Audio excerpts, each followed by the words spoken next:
lo comenten y lo investiguen. Yo quiero acercarme un poco más a la actualidad e irme al año 2007, en el cual el presidente Felipe Calderón Hinojosa presentó una iniciativa para efecto de que se establecieran en México los juicios orales. Y así fue. Desde entonces ya veíamos esa posibilidad de unificar no solo el Código Penal, sino el Código de Procedimientos Penales, como también ya se vislumbra ya muy cerca. Y esos juicios orales, el establecimiento de esos juicios orales, pues fue aprobado. Tan fue aprobado que ahora ya existe un sistema de implementación en México, y a su vez en cada estado hay un sistema de implementación del nuevo sistema penal. Yo puedo referirme por lo que corresponde a Tlaxcala, pero lo observo que pasa en todos los estados. Se están destinando cantidades mega millonarias para este nuevo inicio. Desde la reforma a nuestras legislaciones, la capacitación, la construcción de la infraestructura, la tecnología, la selección del personal, que ahora para hacerlo debe de aprobar los exámenes de control y confianza, que todo el mundo le tiene miedo. Y en esa forma decir, vamos a estar preparados para ese arranque. Como mexicana, como tlaxcalteca, yo quisiera que esa mega inversión millonaria realmente tenga sus efectos. En la reunión pasada que tuvimos, Región Zona Centro de Procuradores, comenzamos a discutir este tema. Y yo sé que este tema es discutido en todo el país para que en la próximo fin de mayo, los próximos últimos días de mayo, nos vamos a reunir los procuradores de todo el país en la Conferencia Nacional de la Procuración de Justicia, y sé que vamos a discutir este tema. Y decía, en la zona centro hubo un procurador, cuando nos veía todos muy atentos y muy preocupados por la reforma legislativa, y nos decía, no se preocupen, eso es lo más fácil, preocúpense cuando ya estén en funciones, cuando ya esté funcionando su juicio oral, porque entonces van a vivir aterrados. Y sí lo creo porque en México estamos viviendo ahorita dos sistemas penales, el antiguo sistema, por llamarlo de alguna forma, ¿sí?, y el nuevo. Se está ahora ya comenzando a estudiar sobre la creación de nuestro nuevo Código Único de Procedimientos Penales. Y se considera que, bueno, pues entonces ya no vamos a vivir tan aterrados. Pero yo diría, no solo es la cuestión de lo que está impreso en unos artículos, no solo es la cuestión de la teoría, de la academia, sino lo más importante, la cuestión de la práctica. Y bueno, en esa tesitura he escuchado ahorita acá comentarios muy importantes que están en favor y los que están en contra. En lo particular, yo quiero decirles que para mí lo más importante va a ser cuando ya estemos funcionando en este sistema, lo más importante va a ser cuando ya estemos actuando en base a nuestros nuevos códigos, el penal y el de procedimientos penales, porque en ese momento es cuando nos vamos a dar cuenta de la práctica, si realmente funciona o no funciona. En ese momento va a existir nueva jurisprudencia, van a existir nuevas tesis jurisprudenciales, van a existir nuevos criterios de los jueces federales, que son los que van a resolver los juicios de amparo que se van a presentar con motivo de la creación de este nuevo sistema. Y yo sé que para entonces seguramente se van a convocar nuevos foros como este, precisamente para conocer, para revisar, para reflexionar sobre lo que está pasando ya en esta nueva dinámica. Por lo tanto, yo también tengo mis particulares opiniones, que por supuesto, unas son en pro y otras son en contra, pero sí, segura estoy que muchas de mis preguntas y muchas de mis dudas también van a ser aclaradas cuando estemos llevando a la práctica este procedimiento. Me da mucho gusto estar en este escenario porque estamos reunidos académicos, alumnos de Derecho, magistrados, procuradores, litigantes, Y quiero reconocer en este caso a ustedes, a los alumnos, una ventaja y un privilegio que tienen, y se los voy a decir cuál es. Cuando yo fui estudiante de Derecho, yo sabía perfectamente que la cátedra que estaba yo recibiendo, por ejemplo, de Derecho Penal, estaba basada en un código. Y cuando yo salía a hacer mi investigación, me basaba precisamente en algo que estaba ya establecido. Pero además, cuando iba yo a hacer mis prácticas, porque antes de terminar mi carrera, al igual que yo sé que muchos de ustedes, ya sea que hagan sus prácticas en alguna institución, en algún juzgado, en una agencia del Ministerio Público, o en un despacho con algún abogado, yo estaba aplicando los conocimientos que estaba aprendiendo en la universidad. Pero ustedes tienen ahora un doble privilegio. Están conociendo de los dos y están aplicando los dos. Yo ya escuchaba al presidente del máximo tribunal de la Nación cuando decía que ahora las universidades están implementando nuevas materias precisamente sobre los juicios orales, sobre el nuevo sistema penal en México. Y me llama mucho la atención el Distrito Federal donde están ustedes, porque está rodeado del Estado de México. Y en el Estado de México ya están llevándose a cabo los juicios orales. Entonces yo bien cierta estoy que muchos de ustedes van a litigar juicio oral al Estado de México a las 8 o 9 de la mañana y a la 1 de la tarde, por ahí yo veo personitas que dicen que sí, y a la 1 de la tarde o 12 del día están litigando con otro sistema penal. Entonces tienen ustedes un doble privilegio que no tuvimos nosotros. Y estos módulos, estos foros, a ustedes les sirven mucho y a nosotros también para aprender. Yo quiero decirles que estoy aprendiendo mucho ahorita de los comentarios que he venido escuchando. Y los felicito porque ustedes van a llevar a cabo la transformación de México. Ustedes son las generaciones que nos van a sustituir a nosotros. Dice un dicho, como los veo me vi y como me ven se verán.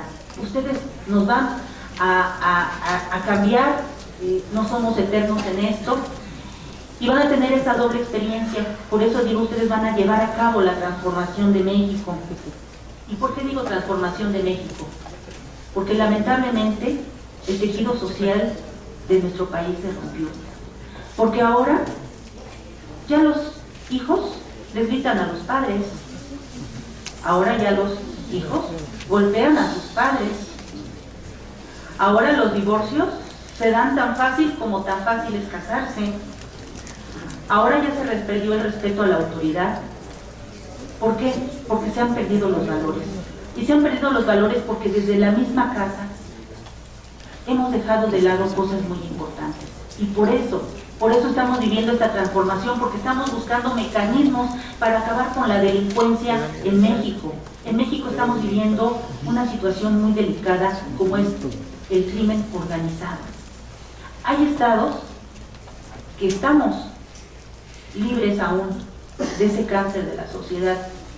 Yo hoy escuchaba las noticias en la mañana en la televisión, y si no me recuerdo hablaban del estado de Sinaloa, en el cual fueron privados de la vida dos empresarios españoles. ¿Qué imagen le estamos dando al exterior? Pero lo más grave, ¿cómo estamos viviendo? Vivimos con miedo, vivimos atorados, vivimos con temor, y por eso estamos buscando formas de combatir la delincuencia. Y ya lo decía el presidente del Tribunal Superior de Justicia de Yucatán, él considera que no es la forma de combatirlo. Él hablaba de impunidad y yo coincido con él. Una forma de combatirlo es que desde nuestras casas, desde la sociedad misma, cambiemos la mentalidad y pongamos un granito de arena. Pongamos un granito de arena para apoyarnos entre nosotros mismos y no caer en la corrupción. Yo quiero decirles mi experiencia como procuradora. Es un desgaste tremendo para mí, no el hecho de los problemas que son presentados en la institución, porque ese es mi trabajo es enfrentarlos y resolverlos. Es un desgaste para mí la gente, es un desgaste para mí, no todos, pero sí gran parte del personal de la Procuraduría, porque lamentablemente están arraigadas, ¿sí?, las malas costumbres, está arraigada la mala actitud y está arraigada la corrupción, y sé que eso pasa en todo México, no es propio del Estado. Porque si nosotros como autoridades comenzamos a tener una nueva forma de pensar, debemos de sostenernos en ella. Porque ¿qué pasa? Llega el litigante o llegan las partes, ¿sí?, y llegan con un estímulo económico, con el famoso impulso procesal. No sé, ¿quién sabe qué es eso? Y entonces, esa convicción, si es que no todos la tienen, va a caer. Y por eso digo, ese ha sido mi mayor desgaste, porque es cuestión de actitud. Y qué bueno que ustedes, que están saliendo a trabajar al campo de la abogacía, se suman a las autoridades que quieren cambiar a México. Todos somos ciudadanos mexicanos y todos tenemos que cambiar. La unificación de los códigos es solamente un elemento. Lo demás también tiene mucho que ver con nosotros. Yo también quiero citar el caso del federalismo que ya tocaba el presidente de la Suprema Corte de Justicia de la Nación. El federalismo tiene una parte muy importante que se llama soberanía, la soberanía de los estados. Pero yo me pregunto, cuando se crea la Ley General del Secuestro y cuando se crea la Ley General contra la Trata de Personas, que además, por lo mismo, es ocupada en toda la nación, ahora cuando integramos una averiguación previa en estas dos materias, nos fundamentamos en estas leyes generales. Y cuando llega a los juzgados, también ellos utilizan estas leyes generales. Entonces, ¿quiere decir con esto que ya vulneramos el federalismo? ¿Quiere decir que ya vulneramos la soberanía? Los estados seguimos trabajando igualito. Por lo tanto, si ahora se crea un código penal único, pues yo creo que va a ser lo mismo, ya va a ser un código general, así como ahora hay una ley general contra el secuestro, va a ser un código penal único, un código penal general. Entonces creo que no estaríamos, desde mi particular punto de vista, violentando la soberanía de un estado. Tan es así que ya fue reformado el artículo el 73, fracción 21 de nuestra Constitución Federal. No olvidemos que recientemente las Comisiones Unidas de Puntos Constitucionales de Justicia y de Estudios Legislativos, primera y segunda del Senado, se abocaron a llevar un análisis exhaustivo de las iniciativas que se fueron presentadas en su momento por los tres partidos políticos más importantes en México, que es el Partido de la Revolución Institucional, el Partido de la Revolución Democrática y el Partido Acción Nacional. De manera coincidente, estos tres partidos, y atendiendo el pacto por México que fue presentado por ahora el presidente de la República, el licenciado Enrique Peña Nieto, se coordinan y hacen esta iniciativa, presentan esta iniciativa, la cual recientemente fue aprobada con la reforma a este artículo que les comento, y entre otros rubros se autoriza al Congreso de la Unión a legislar sobre el Código Nacional o Código Único de Procedimientos Penales en México. Yo platicaba, antes de venir acá, con mis compañeros de la Procuraduría y me decían, no hay problema, si se establece el Código de Procedimientos Penales, vamos a tener una aplicabilidad uniforme en el procedimiento. El problema va a ser el Código Penal, porque hay muchos criterios distintos, porque aunque México tiene una sola cultura, pero también México tiene muchos lugares donde trabajan y viven con usos y costumbres, en donde la mentalidad es diferente, y me quedé reflexionando y dije, tienen razón. Por ejemplo, en Veracruz tienen un léxico muy florido, por lo tanto el delito de injuria ya no es delito, ¿verdad? Pero hay lugares donde se siguen considerando aún, como en mi estado. El delito de injurias sí es castigado. Y entonces surge, hace algún tiempo también, la ley de mediación y conciliación. Entonces estos delitos entran dentro de los no graves por querella que se pueden presentar y los podemos resolver a través de la mediación y conciliación. Pero yo me pongo a pensar, también el lenguaje del mexicano es muy florido, ¿verdad? Y no por eso, imagínense el número de denuncias que habrían por el delito de injuria, ¿verdad? Entonces, me pronuncio por el hecho de que sí hay cuestiones que nos van a ayudar mucho con este Código Penal. Yo quiero un poquito reflexionar sobre lo que vivimos como procuradores, porque estamos inmersos dentro del tema seguridad pública. Ustedes han oído nombrar ahora un programa nuevo, un proyecto nuevo, que se llama Escudo Centro. El programa Escudo Centro nos conforma a los estados de la zona centro del país, conforma a gobernadores, secretarios de seguridad pública y ahora también a procuradores. Y es donde nos reunimos y cada uno expone sus problemas y establecimos una forma de coordinarnos para combatir el delito. Y la experiencia personal que tengo de Tlaxcala es que nos está pegando el famoso efecto cucaracha. ¿Sí? Porque se ponen a trabajar en Puebla y llegan a Tlaxcala. Nos ponemos a trabajar en Tlaxcala y se van a Puebla los delincuentes. Tuvimos el año pasado un caso muy lamentable de un niño que fue secuestrado y privado de la vida por secuestradores del estado de Hidalgo. Ya llevaban un récord de 6 secuestros en Hidalgo y ya comenzaban en Tlaxcala con 3. Afortunadamente se logró la detención de estas personas y fueron remitidas a donde se imagina, a la Procuraduría General de la República, porque ya estábamos hablando de otras cuestiones. Entonces, si se dan cuenta, aquí intervinieron 3 instituciones. Intervino la Procuraduría General de Justicia del Estado de Hidalgo, intervino la Procuraduría General de Justicia del Estado de Tlaxcala e intervino la PGR. Entonces, es como si nosotros vemos los beneficios de un código penal único, de un código de procedimientos penales único, es cuando nos vamos a dar cuenta, e insisto, en la práctica, casos como estos que se nos van a presentar y que tenemos que resolverlos. También quiero reflexionar un poquito sobre la retroactividad de la ley. ¿Qué va a pasar?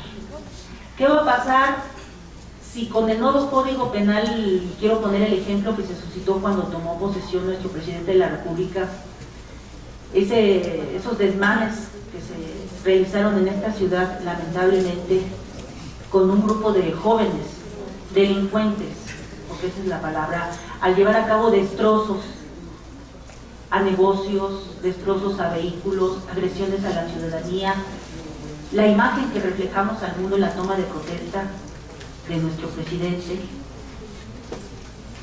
Yo no participé en ello, pero me imagino que fue por cuestiones de carácter político que se reforma la ley y que les permite, como no alcanzaba fianza, les permite salir bajo fianza. Pero no solo eso, se beneficiaron otros delincuentes que estaban también detenidos, estaban recluidos en un cerezo. Yo como ciudadana y como procuradora me opongo a ello.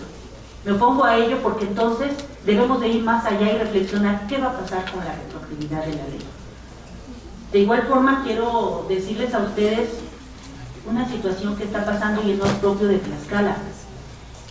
Un caso en donde consignamos un asunto por abuso de autoridad. Reuniendo todos los elementos del tipo penal, obtuvimos un auto de formal prisión y hasta ahí vamos bien.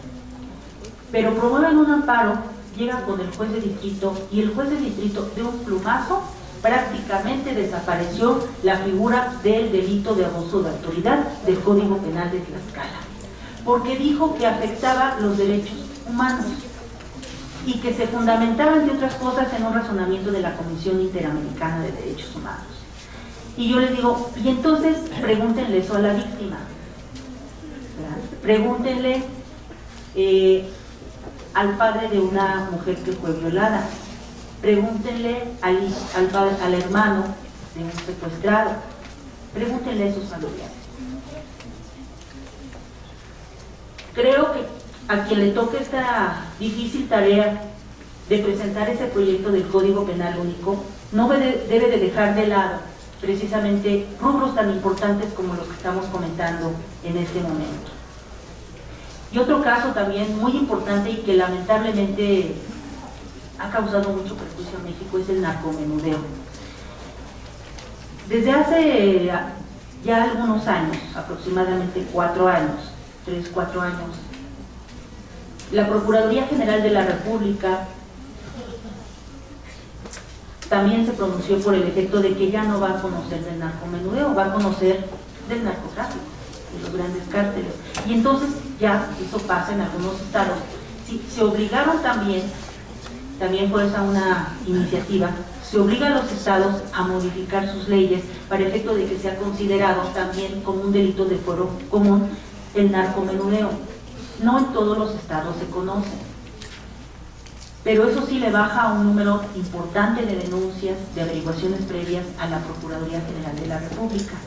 Y es ahí donde también, yo les diría, los delincuentes se informan, porque ellos también leen el periódico, ven la televisión, oyen la radio, investigan, tienen sus propios abogados y dicen, bueno, pues voy a cometer el delito de narcomenudeo, porque ya es un delito del fuero común y las penalidades son distintas.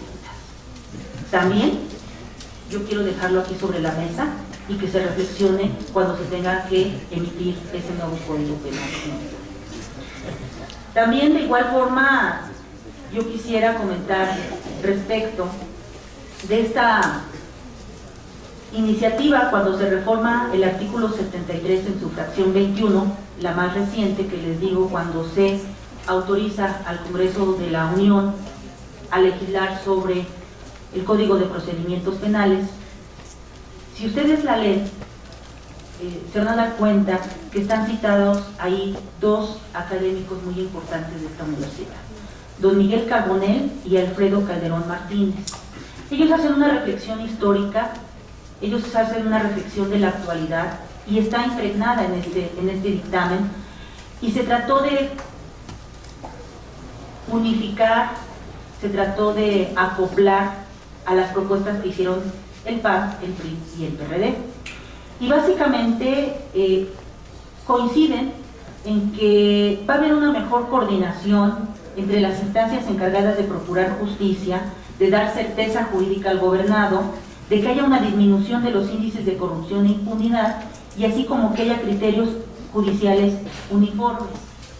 Por mi parte yo añadiría que también van a haber tesis y jurisprudencias que emite la Suprema Corte de Justicia de la Nación más uniforme. Y creo que eso a todos nos pasa. Cuando se promueve un juicio de amparo y el juez de distrito se da cuenta que tiene que emitir una resolución de acuerdo a su criterio, pero no hay un fundamento en el Código Penal o de Procedimientos Penales, entonces se va a basar en una tesis o en una jurisprudencia de otro estado que guarda similitud, que es análogo.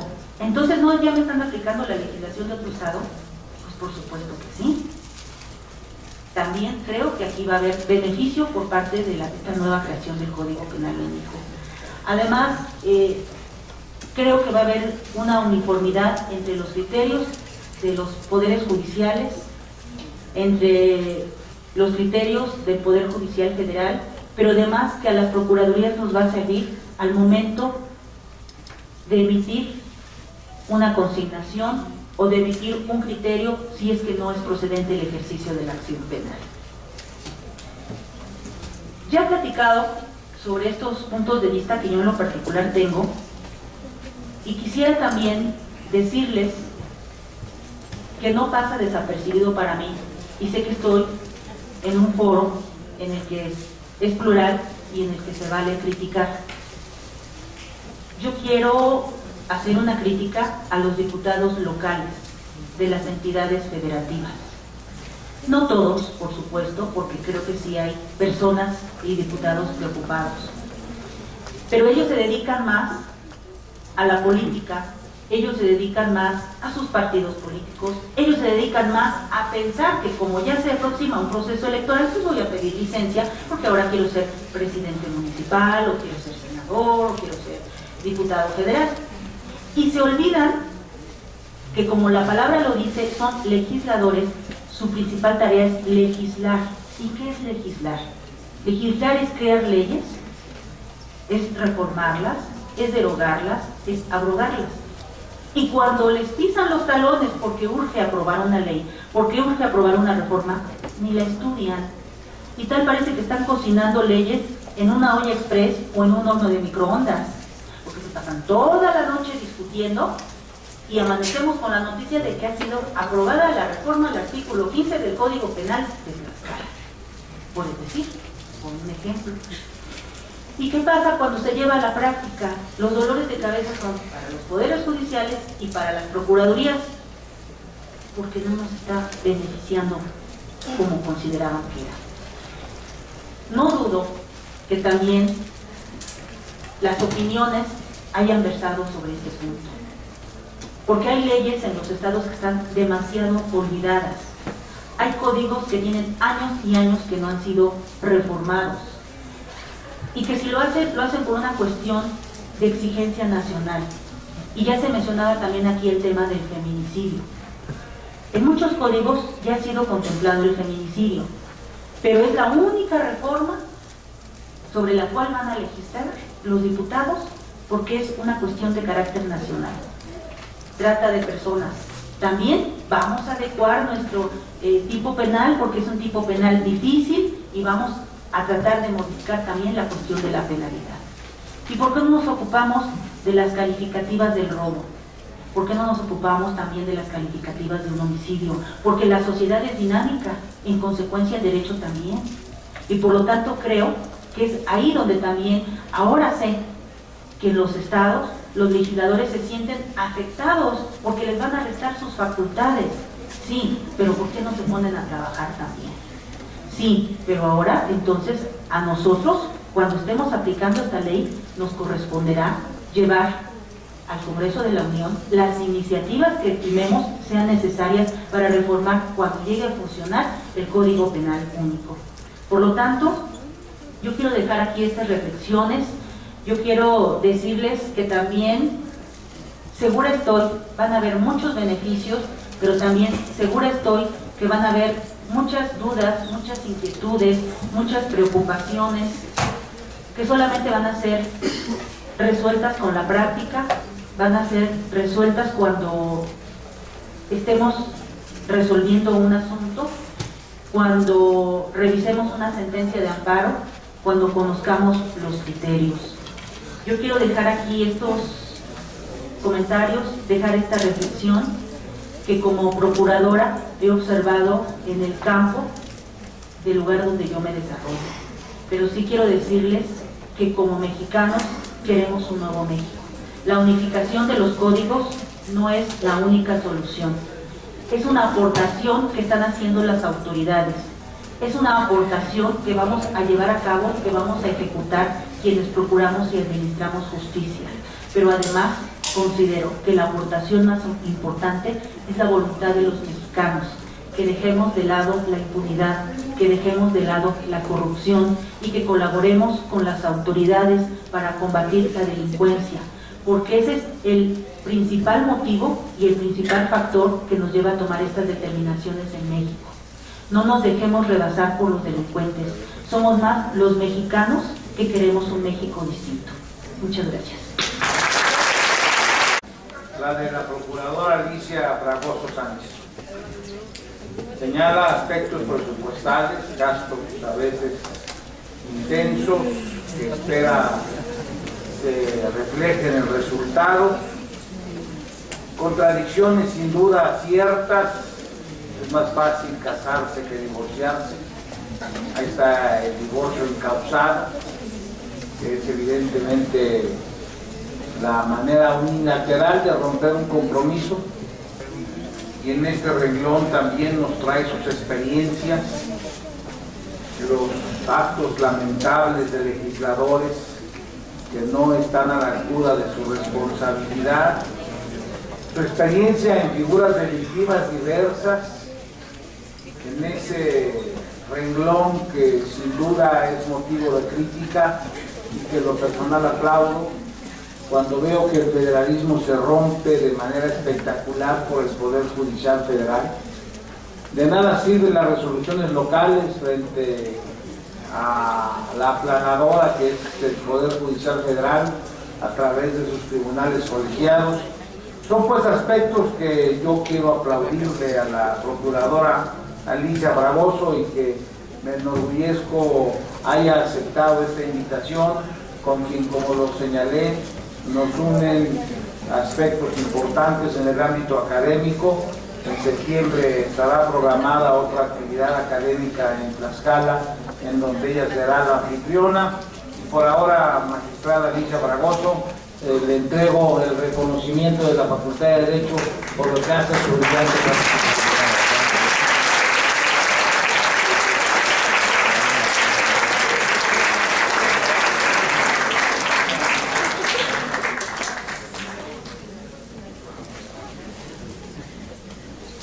Bien, vamos a continuar Con esta primera parte en que tendremos el honor de escuchar al magistrado, al señor licenciado Rommel Moreno Manjarres, quien es procurador de justicia del estado de Baja California.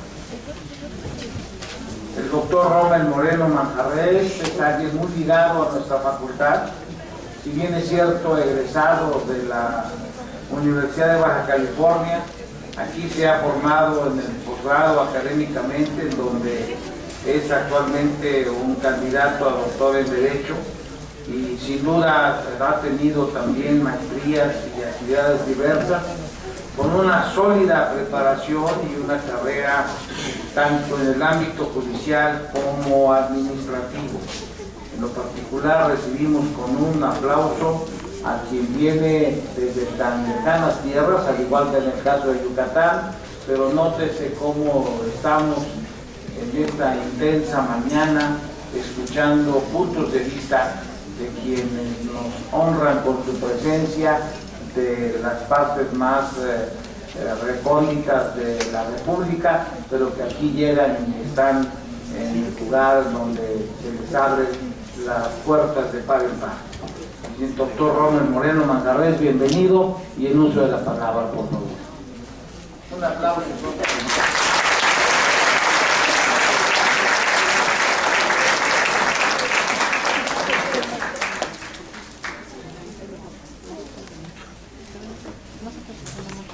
Muy buenos días a todos los presentes.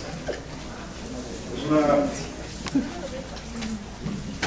capacidad que hoy tenemos como nunca que enfrentar el Estado mexicano, y me parece que en este sentido las reflexiones que hoy hemos venido haciendo tienen que ver básicamente esta crisis que hoy se está dando en el sistema de justicia.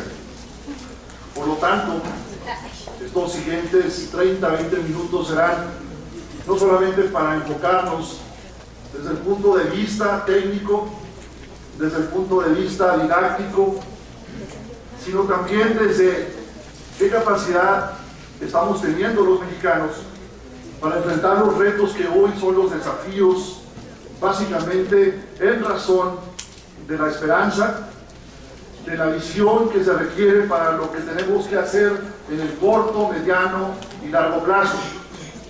Por lo tanto, las respuestas no solamente tienen que ver desde este enfoque, sino también cómo somos capaces de movernos en el sentido de lo que cada quien tiene una misión, el concepto más elemental, que es la elección que hoy muchos de ustedes seguro han encontrado en lo que es la esencia del derecho. Déjenme ponerles un poco en contexto, primeramente, para quienes no tengan información. Básicamente me toca ser en este momento el procurador decano. Estoy en el año 2007, a la fecha estamos hablando de 6 años de gestión, en donde básicamente los siguientes aspectos que se presentaban era como en un momento determinado disminuir la carga de los delitos de alto impacto. Estamos hablando, ahora se hablaba en Tlaxcala o en el sureste del país, de 4 o 5 secuestros, pero imagínense ustedes cuando estamos hablando de más de 200 y tantos secuestros denunciados. Por lo tanto, la idea era en qué momento nos habíamos perdido y qué había pasado durante todas las circunstancias del crimen organizado. Viene a colación porque, en el mismo sentido, el reto era la capacidad que teníamos como país, como nación, como entidad federativa, de entender que la lógica del crimen organizado estaba trastocando no solamente al gobierno federal, sino también a los estados y a los municipios.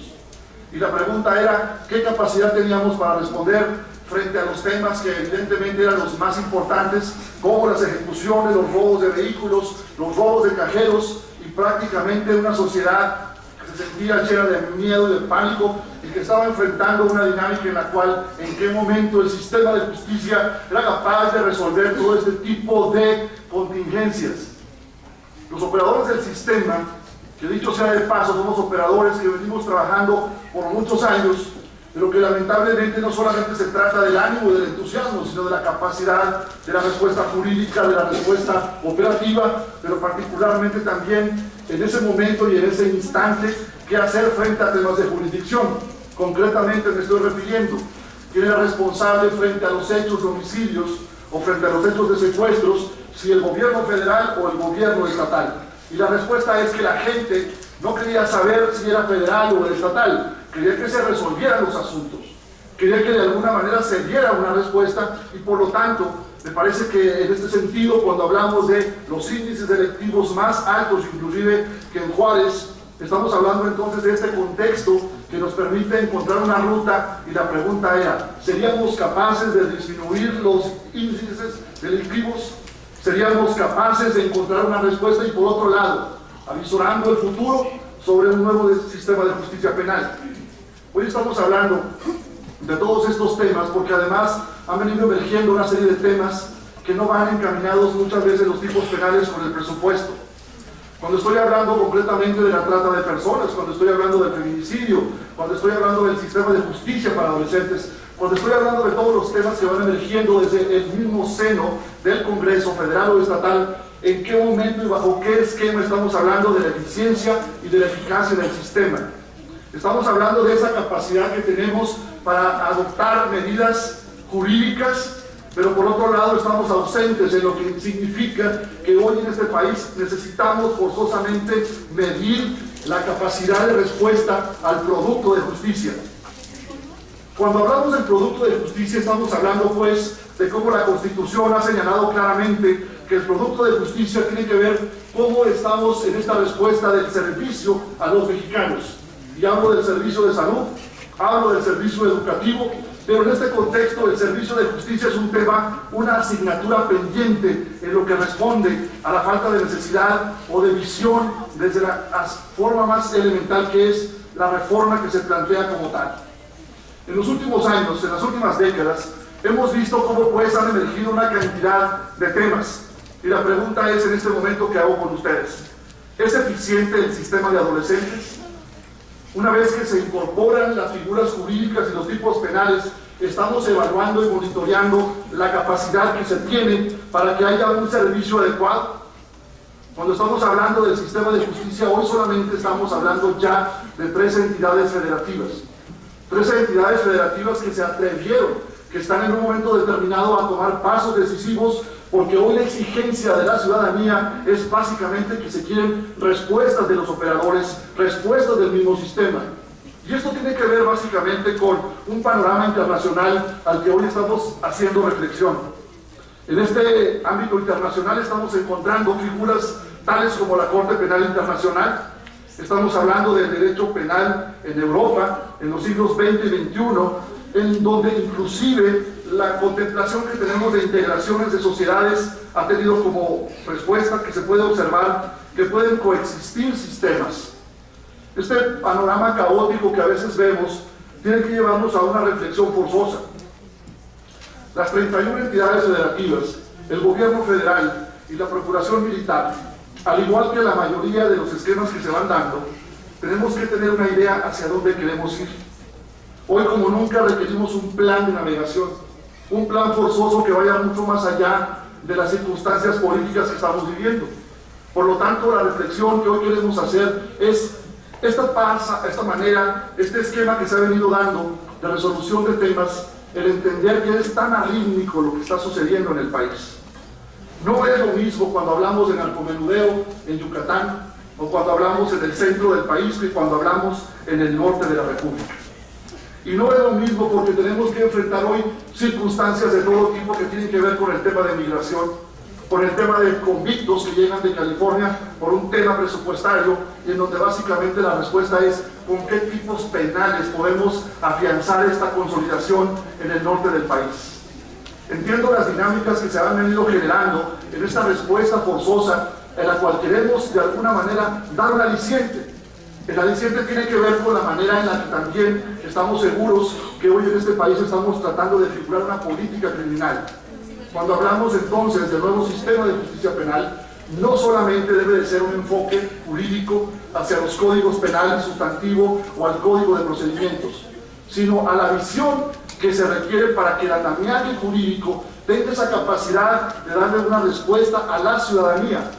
Esto significa entonces que cada vez que se toman decisiones, tienen que ser decisiones de calidad.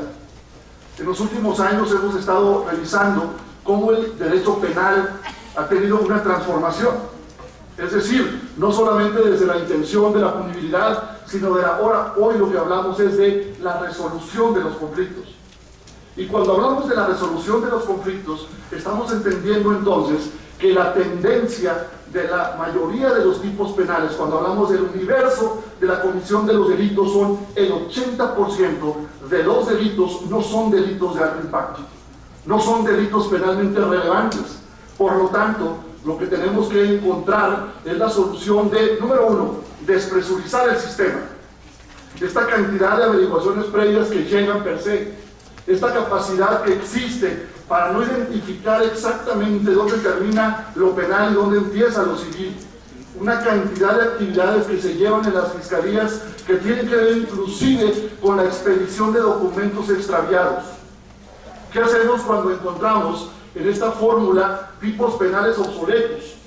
¿Qué hacemos cuando encontramos una serie de interrogantes? ¿Será una fiscalía entonces la que tenga que expedir si se perdió un documento como un pasaporte o una credencial federal de lector? Cuando hay tipos penales que están relacionados en conducir el estado de ebriedad, y algunos aspectos fundamentales en esta tipología hablan de que el fiscal tendrá la capacidad solamente de advertirle a aquel conductor en estado de ebriedad que no lo vuelva a hacer. ¿Qué hacemos cuando empezamos a perder la visión para lo cual fue la esencia básicamente del sistema? Un sistema que forzosamente tenía que ser efectivo, un sistema que hoy en América Latina lo que está planteando es cómo enfrentar la criminalidad organizada, los crímenes que no son de alto impacto como los robos, la violencia intrafamiliar, temas que están ahí presentes y que de alguna manera lo que está sucediendo es que pareciera que solamente hemos encontrado en estas estructuras una recepción de denuncias, discutir de alguna manera con ustedes los aspectos más fundamentales en donde, como se decía hace un momento, hemos llegado al punto en donde básicamente la intención de alguna forma desde el poder legislativo es en materia penal evidenciar la ausencia de una política criminal clara y coherente. Porque muchas veces la mayoría de las iniciativas legislativas que se han radicado se están enfocando, sí, en la creación de nuevos tipos penales, reformas que ya están o a veces consagradas en los códigos y en el aumento de las penas para determinadas conductas. Estas tendencias legislativas van contra una concepción del derecho penal como la última ratio, es decir, se busca convertir el castigo de conductas en la regla del derecho máximo. Por lo tanto, me parece que estas desviaciones o estas cuestiones que se van generando de constituir conductas y penas, de obedecer a un análisis, tendríamos que analizar si realmente se presentan estas afectaciones a los bienes jurídicos. Cuando escuchamos entonces la definición, ¿cuál sería la manera o el esquema de plantear una política distinta en lo que concierne a la procuración y a la administración de justicia? Nos tenemos que quedar con 4 aspectos. Número 1, una persecución penal inteligente. Número 2, una coordinación interinstitucional, la relación inédita entre, sí, el Poder Judicial, pero como nunca, cuando estamos hablando de los roles en lo que concierne a un fiscal por un policía y a un perito, desde la perspectiva del nuevo sistema de justicia, también nuestra relación con la policía municipal. En este país en los últimos años se ha dado que mucho de lo que ha tenido que ver con la intención de capacitar a los nuevos operadores está ausente la policía municipal, están ausentes las áreas forenses, por lo tanto tenemos que entender que esta manera de trabajar tiene que ser a través de la necesidad de qué estamos haciendo cuando en consecuencia le pedimos a un policía que traduzca una orden de investigación. Muchas veces esta orden de investigación tiene que ver en automático y no hacemos esta capacidad de discernimiento para entender que no solamente es el hecho de que la Constitución se establezca claramente que el Ministerio Público es el director de la investigación. Cuando salimos de la facultad y nos enfrentamos entonces al sistema, por lo tanto la pregunta es ¿quién nos enseñó a dirigir investigaciones? Teníamos que haber entonces reflexionado todo lo que significa hoy la definición de la palabra policía, policía investigadora, policía preventiva. Esto tiene que ver básicamente con todo eso que estamos transformando, no solo del sistema. Por eso nos queda claro que el día de hoy la reflexión tiene que ver no solo desde el ámbito, desde tipos penales, desde procedimientos penales, sino también cómo hacemos que funcione el sistema. Y la respuesta sería, bueno, es que funciona desde un punto de vista que tenemos ahí las sentencias condenatorias. ¿Y qué sucede si ya ahora ya no son las sentencias condenatorias el propósito fundamental del derecho penal? Lo decíamos, por eso es entonces que encontramos en la respuesta del sistema cuando hablamos de las pocas sentencias que hay en juicio oral, porque todo lo demás se resuelve a través de los métodos alternos. Hoy estamos ante un planteamiento. El planteamiento básicamente tiene que ver, en esencia, con la naturaleza misma de la resolución de los conflictos, por lo cual la justicia alternativa se convierte en un elemento fundamental. Y hablo de la justicia alternativa desde dos enfoques. Desde el enfoque procesal, cuando empezamos a hablar concretamente de los criterios de oportunidad, cuando hablamos de los juicios abreviados, cuando hablamos de los acuerdos reparatorios, cuando hablamos de la sujeción del proceso a prueba, pero por otro lado, nos encontramos con otra temática en donde están los métodos alternos como son la conciliación, la mediación y la, concretamente, justicia restaurativa. Desde los últimos años que hemos venido desarrollando esta conducta, déjenme decirles que ahora en mi estado, lo que hemos venido primero haciendo es comunicarlo de una manera sencilla a la gente.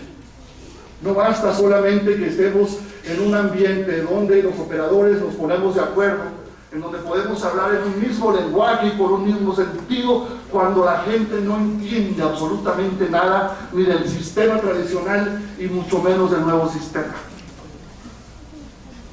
¿A título de qué le hablamos a las personas cuando en esta dinámica existencial del derecho las personas tienen una gran necesidad de tener contacto con los operadores? Por eso me parece que la ruta hoy que se tiene que hacer es básicamente en concentrar un propósito. Y ese propósito tiene que ver con la ciudadanización.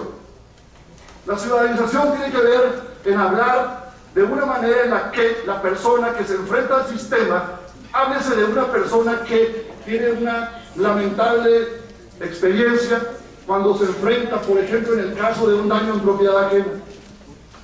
¿Qué respuesta le damos a aquella persona que lamentablemente por circunstancias que no viene hoy al caso discutir, roba en un monto aproximadamente entre 50 y 60 pesos?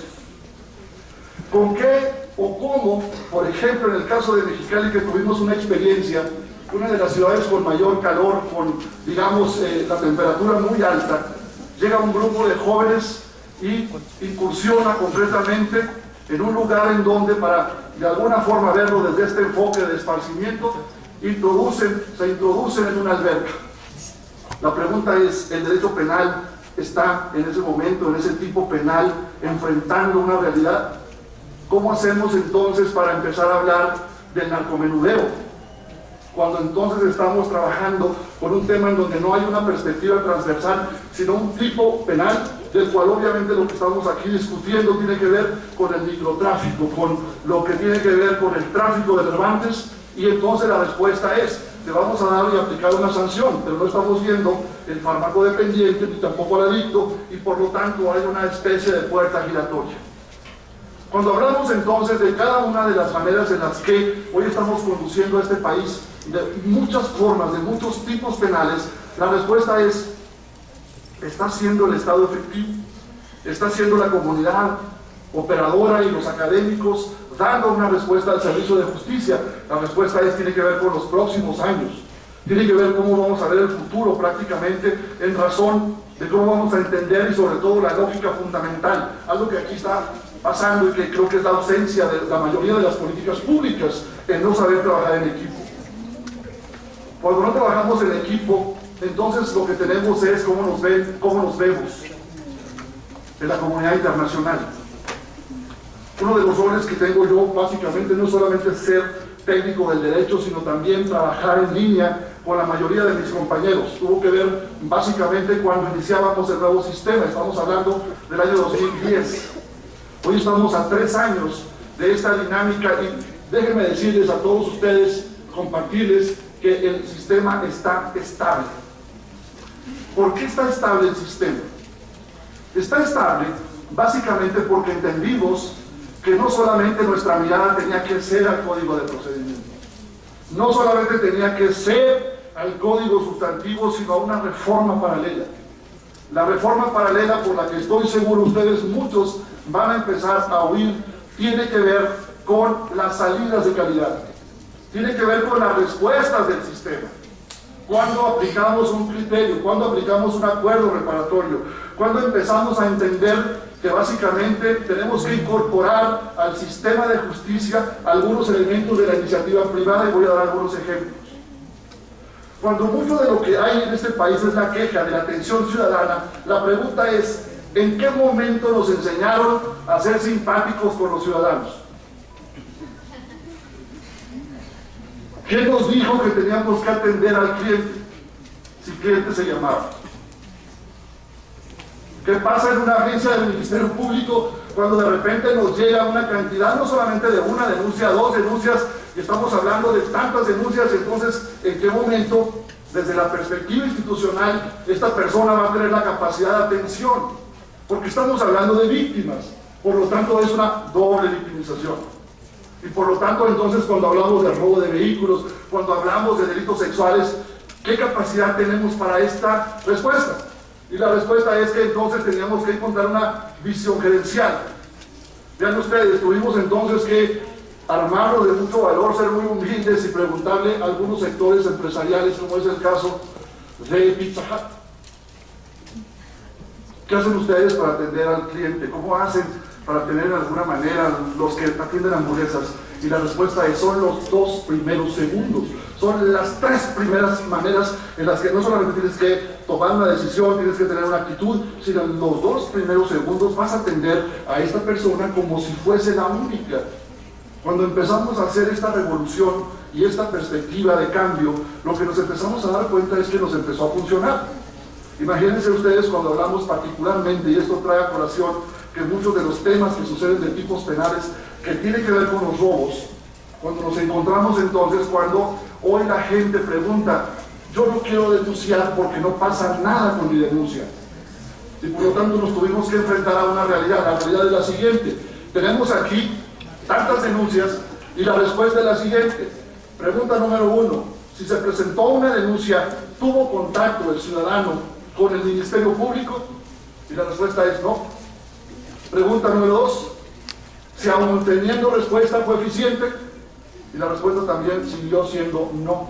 Por lo tanto, ¿qué o cómo hemos tenido que evolucionar? Número 1, encontrar un parque vehicular que nos permita en tiempo real, una vez que se presentó la denuncia, no deben de pasar 24 horas para que esa persona pueda tener acceso a huellas y de alguna manera empecemos a tener un banco de datos relacionado con aquella persona que está robando en esa calle, en esa cuadra. Cuando empezamos a discutir con los chilenos, cuando empezamos a darnos cuenta con los colombianos qué había pasado en estos últimos 10 años para podernos aventurar a un sistema de esta naturaleza, encontramos grandes problemas y debilidades que todavía el sistema tenía que responder, como son la reincidencia, los delitos del fuero común. Estamos discutiendo en este país el 2% de los delitos graves.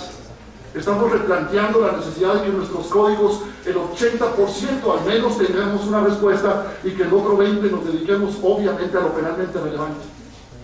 Sí hay una crisis de investigación sin duda, pero también me parece que tenemos que impulsar mecanismos novedosos. Los mecanismos novedosos tienen que ser entonces con esta propuesta que tiene que ser buscar una tendencia a la mediación. Cuando hablo de una tendencia a la mediación, la manera en la que estamos revisando es que forzosamente se tienen que crear figuras como son el mediador, que no necesariamente tiene que ser abogado. Y lo digo con conocimiento de causa, porque muchas veces estamos enfocados en esta manera de resolver problemas, pero ¿qué sucede cuando empezamos a encontrar respuestas en biólogos, en terapeutas, en psicólogos, que hacen que esa capacidad, ese conflicto se empiece a diluir y empecemos a ver de alguna manera que un sistema completamente anquilosado dé una respuesta? Cuando empezamos a hablar de todo lo que sucede en el sistema de justicia, empezamos a hablar de los conflictos que hay entre la policía, de la necesidad que hay de replantear perfiles, de los exámenes de confianza, de toda una serie de temas que tenemos que revisar más allá de lo que la propia dinámica nos está estableciendo en la experiencia. Por lo tanto, si bien es cierto en la actualidad, en diciembre de 2012, cosa que también sucedió en el sexenio antepasado y pasado, volvemos a sentarnos y nos volvemos a poner a discutir si tenemos que crear un código sustantivo, si tenemos que crear un código de procedimientos. Y aquí mismo, en este foro y en este lugar, se van dando estas dinámicas, pero más allá de eso es una palabra que creo que como nunca está haciendo falta, que es el seguimiento, es la evaluación, es la capacidad que tenemos para ir pendientes de cómo hacer